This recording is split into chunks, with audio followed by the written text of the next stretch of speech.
அது ஒரு சிரமமான ஒரு சூழல் தான். ஒரு சிரமமான ஒரு வழி தரக்கூடிய ஒரு சூழல் தான். இப்ப நீங்க சொல்ற மாரி ஆ அன்றைக்கு வந்து இப்ப நான் மாறுதல் அடைந்த உடனே பையன் 10வது படிச்சுட்டு இருந்தான். என்னுடைய பையன்.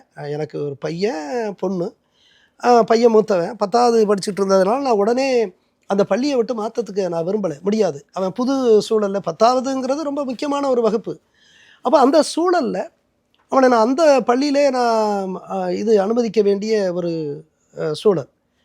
அப்போ அங்கே நான் வந்து அ ப என்னுடைய மாமனார் அங்கே தனியா தான் இருந்தார். அவரு மட்டும் இருந்தாரு. அப்ப அவங்களோட நான் விட்டுட்டு, என்னுடைய பிள்ளைகள விட்டுட்டு, நான் இங்கே கோஆப்டெக்ஸ்ல வந்து சேர்றேன். அப்ப பள்ளிக்காக. இப்ப என்ன சிரமம் அப்படின்னு சொன்னா, அதாவது ஒரு மாவட்டத்தில ஒரு கலெக்டரா இருந்துட்டு, அந்த கலெக்டருக்கான ஒரு சூழல் வேற. நெறைய ஆட்கள் கண்டிப்பா, இருப்பாங்க. நிச்சயமா. பாதுகாப்புக்கோ அல்லது பழகுறதுக்கோ நெறைய ஆட்கள் இருப்பாங்க. ஒரு திடீர்னு அப்படியே போய் ஒண்ணுமே இல்லாத ஒரு இடத்துல எந்த பாதுகாப்பும் இல்லாமல், பழகுறதுக்கு ஆட்கள் இல்லாம, அந்த சூழ்நிலை எனக்கு ரொம்ப கூட எளிதாயிரலாம். நான் ஒரு லட்சியத்தோட போறவனுக்கு வந்து ஒரு அந்த நேரத்துல ஒரு சிரமமா இருக்கும். மனசுக்கு வலிக்கும். ஆனா, நான் அடுத்த நிலையில என்னை மாற்றிக்கொள்ள முடியும். நான் வெளியில நெறைய பேர பழகுறேன், கொள்றேன். எனக்கு அடுத்த பதவியில நான் ஏதாவது செய்யறதுக்கு முயற்சிக்கலாம்.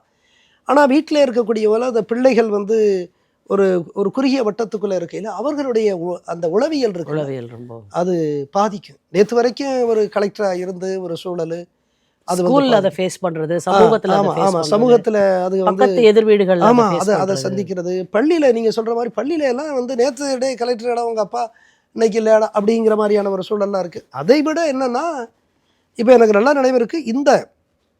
ஆம் இந்த கலெக்டர் ஆம் இதில வந்து மாறுதலுக்கு காரணமான இந்த கிரானைட் முறைகேடு. அப்போ அது அச்சுறுத்தக்கூடிய ஒரு சூழ்நிலை. இந்த கிரானைட் முறைகேடுகள் பின்னால இருக்கக்கூடிய ஆம், இந்த முறைகேட்டாளர்கள் இவர்களுடைய அச்சுறுத்தலையும் எதிர்கொள்ள வேண்டிய ஒரு சூழல்ல பிள்ளைகள பாதுகாப்பாக பெர்சனல் அனுப்ப வேண்டிய செக்யூரிட்டி. Personal security. இப்ப என்னுடைய பல நேரங்கள்ல பார்த்தீங்கன்னா, அவங்க வெளியில போமாட்டாங்க. வீட்டுக்குள்ளேயே இருப்பாங்க. அப்புறம் நானே வந்து இப்ப அந்த இது அ அ அ ஆட்டோ ஓட்டுநரோ அல்லது மற்ற ஓட்டுநர்கள்ட்ட சொல்லையில, "கொஞ்சம் மாத்தி போங்க.